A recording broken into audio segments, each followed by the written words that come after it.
રાજા રોજ મંદિરે દર્શન કરવા આવે અને મંદિરની બહાર બે ભિખારીઓ બેઠા, એક ડાબી બાજુ બેઠો, એક જમણી બાજુ. જમણી બાજુ બેઠેલો ભિખારી ભગવાન પાસે માગે કે ભગવાન મને કાંઈ. અને ડાબી બાજુ બેઠેલો ભિખારી આ રાજાને કહે, રાજા તમારી પાસે એટલું ધન છે તો મને કાંઈક આપો.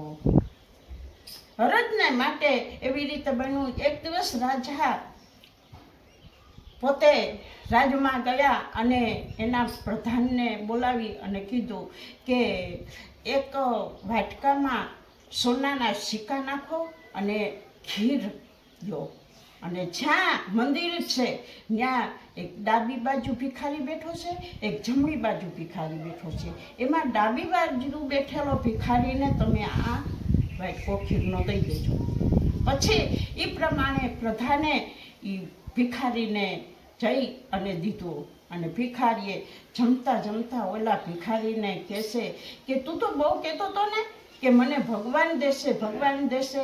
હા, ભગવાન કોઈ દી દેવાનો છે? જો મેં રાજા પાસે માંગ્યું તો રાજાએ મને આપ્યું, હેન પ્રેમથી ધરાઈ ગયો, મજાની ખીર ખાધી અને પછી થોડીક વધીને એ પેલા ભિખારીને દીધી. બીજે દિવસ રાજા આવે છે અને રાજા મંદિરે આવે છે તો ડાબી બાજુ જે બેઠો હતો ને ભિખારી એ તો હતો, પણ જમણી બાજુ બેઠેલો ભિખારી નહોતો.